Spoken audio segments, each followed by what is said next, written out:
May Mhm. nangutang sa akin ng 100,000 pero di ako binabayaran. Sana ko pwedeng lumapit para magreklamo. Ayan. O, siyempre, ang Mm. sasabihin namin Attorney ni J. attorney, magpatulong ka sa lawyer, di ba? Oo. True. Pero, Pero Attorney J, pero siyempre, meron tayong, oo. oo, yes, attorney M. Mm-mm.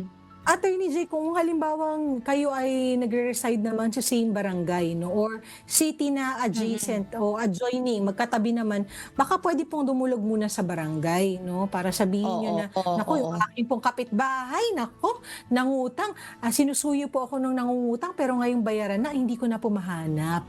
Which is, sad to say, Oo. attorney, parang isa din yan sa mga laging problema ng ating mga kasangbahay, no. So kung meron pong same barangay naman kayo o magkalapit na city, adjoining cities, no, pwede pong idulog sa barangay. Pwede rin naman po kayong magpadala ng demand letter, Attorney J. Yun po, pwede na siguro kayong kumausap ng abogado na magpadala ng demand letter. Hindi ba, Attorney J? Kasi Oo. naku naman, dapat Oo, pong tsaka lagi binabayaran yung... nating Oo, tsaka Mhm. lagi nating pinapaalala ha, na kapagka pera yung usapan kailangan nakasulat para enforceable yung ating, Mm. agreement. Kasi mahirap yun pagka Mm. hindi nakasulat, 'pag verbal lang lahat, mahirap natin i-claim yun lalo na ito mga ganito usapang pera na hindi nagbayad. Pagka nagpapahiram tayo kailangan po natin may kasulatan, 'di ba, Attorney M? Mhm. Paalala, oo, para Mm, sa mga susunod na mm. transaksyon na kayo ay maglalabas ng pera, gumawa po ng kasulatan. Again, hindi naman kailangan, well, mas maganda kung ipapa-draft po sa abogado, pero kung wala naman po kayong kakilalang abogado or medyo pakiramdam nyo, nako, baka kailangan magbayad, siguro po, kahit sulat kamay lang po no na may, importante Mm. nakapirma po yung magkaparehong partido na eto po yung petsa na siya ay nangutang at magkano yung amount na kanyang inutang at kung Mm.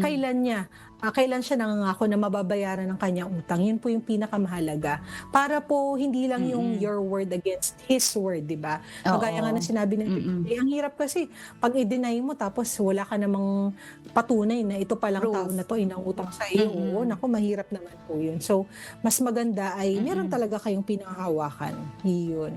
Pero kung sakali naman, Mm. Attorney Ayun. Zay, na talagang hindi na talaga masingil, no? Pwede naman pumunta sa ano, no? 'Di ba meron tayong small claims na tinatawag. Pwede pong Small pumunta sa claims, ating, ayun. yes, sa ating mga MTCs or 'Pag hindi MCTCs. talaga nadala sa barangay, I mean, hindi talaga Oo. nagbayad on the barangay level, meron tayong tinatawag na small claims, ayun. Yun naman sa Oo, small claims yun. natin, Attorney M, hindi niyo naman kailangan ng abogado doon kasi 'di ba sa new rules Yes. natin, hindi na kailangan ng lawyer para mag-claim 'pag ganito lang, may certain amount at Yes. Parang may may form pasok lang, pa sa Attorney Jane. ceiling. Oo, yes, may form Yes, lang na oo. fi-fill upan. Mm. Puwede kayong magpa-guide sa Yun. lawyer So, pero hindi niyo na kailangan ng lawyer diyan para, para asikasuhin mag-appear. yan sa small claims. Oo, oo. Oo. At saka ako, Mm. Attorney Jay, idagdag ko na rin, lagi kasi kahit sa mga, yung sa mga memes, kumbaga sa social media platforms, parang laganap kasi yung sinasabi na, hindi kasi wala daw pong nakukulong sa utang, di ba? Pero Oo. hindi ibig sabihin nun, hindi mo kailangan bayaran yung utang mo. So Oo, syempre, tsaka kailangan mo pa rin bayaran yung utang. at saka Mm. puwede naman mag-resort siya to estafa. Ang sinasabi lang naman nila na walang nakukulong sa utang kasi because kung civil yung claim, 'di ba? Pero Oo, pagka yes. inireklamo ka ng criminal complaint, like kung inestafa ka na niyan, criminal, may kulong 'yan, 'di ba? Kung nanloko ka para Mm. makakuha ka ng pera, 'di ba, Attorney M?